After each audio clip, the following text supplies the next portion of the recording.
Hey everybody, Bombastic Bill back here again. Do some more discussions on flat Earth. Um, so I was looking over some of the comments of my previous video. A lot of them were awesome, by the way, especially the one derpy burp burp burp derp. That was great. Don't quit your day job. That was advice I actually took. I actually still have a job, um, which I think is more than I can say for the person who made that comment, but we'll see. I gave him some great advice. I told him to wear a red tie. Always look your interviewer in the eye. So maybe that will change by the time I post this video. So whoever you're out there, good luck. And a lot of things were such as, oh, well, we're not saying that you wouldn't feel the, Earth spinning around, blah, blah, blah, because how does that explain the Coriolis effect? Well, the Coriolis effect is just basically a slight motion. So as you can see, the Earth rotating, so I don't have any models here, you'll see that basically you have two forces as the Earth is rotating that are spinning outwards. And you do observe those. So you see that with the spins of hurricanes and typhoons, I guess you would call it. So you do observe that. Also in ballistics, if you don't take into account the Earth's motion, you will see that. Now, why would you observe those on those things and not other things? Well, it has to do with your relative velocity and your speed. Okay, so inertia is not impossible to counteract. All right, so it's like the difference of me jumping off a train going 300 miles an hour and me jumping off a train going 10 miles an hour. Okay, it's a difference of scale.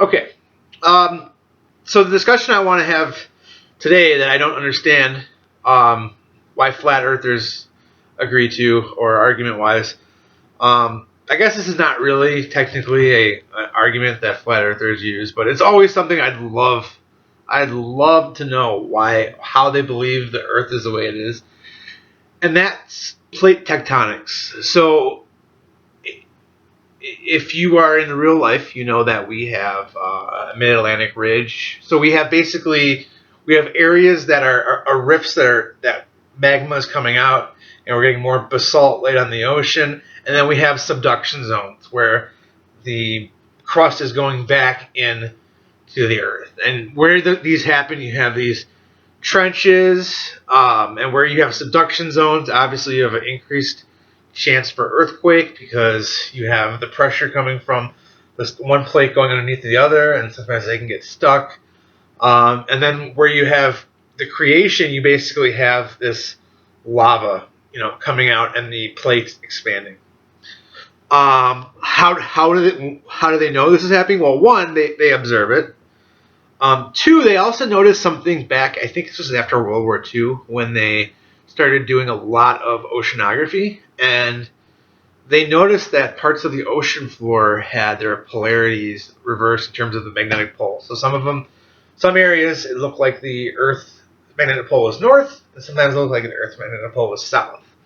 So, how would this happen? Well, the only way this would happen is if you had something like an iron dissolved in a liquid rock that was basically free to move in a magnetic field and then cooled and set in that magnetic field. So you have a plastic stage and then a static stage. The plastic stage, it's free to go whatever magnetism it wants, and then the static stage, it's locked into that configuration. So what you end up with is this striation of north-south, north-south, north-south.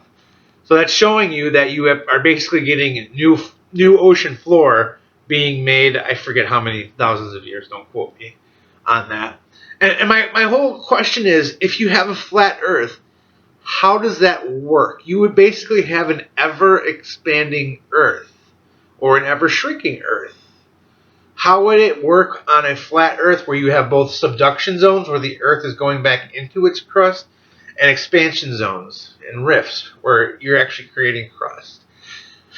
One of them would have to work and one of them wouldn't. You can't have that on a two-dimensional surface. Another thing is how deep is this flat Earth? one of the ways that people always ask, oh, how do you know what that the mantle is liquid, or why do we have a liquid core and a solid crust, blah blah blah. Well, it's almost the same way that how do you see a baby with sonogram? Okay, basically when you have waves, transverse waves in this case, I'm sorry, longitudinal waves in this case, going through a stomach, so sound waves, longitudinal. Um, you when they reflect back at different frequencies, wavelengths, and so from that the difference you can determine what kind of material it's passing through and what waves are they using to pass through the earth. Well, what they're doing is they're using earthquakes. So you have seismology, seismographs in different areas in the world, and one way that we know the Earth is round too is that you can have an earthquake happen, say in Chile, and you can hear or you can feel the waves pass through directly across the other side of the world. And so what they do is they see the way that these waves have passed through the Earth, and they know, oh, this must be a solid zone, this must be a liquid zone. So if you have a flat Earth, how would that work? How would you be able to feel, say, a earthquake from one side to the other? What would be the relation there, and how would you have it going through different materials? So I'm kind of lost on how that would work. What would be the depth of the Earth?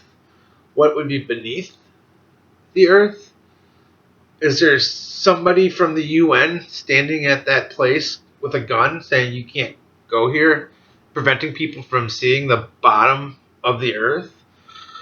So that's the other thing too I want to touch on for a second is with any conspiracy theory, there's a lot of appeals to, oh, well, that's the authority.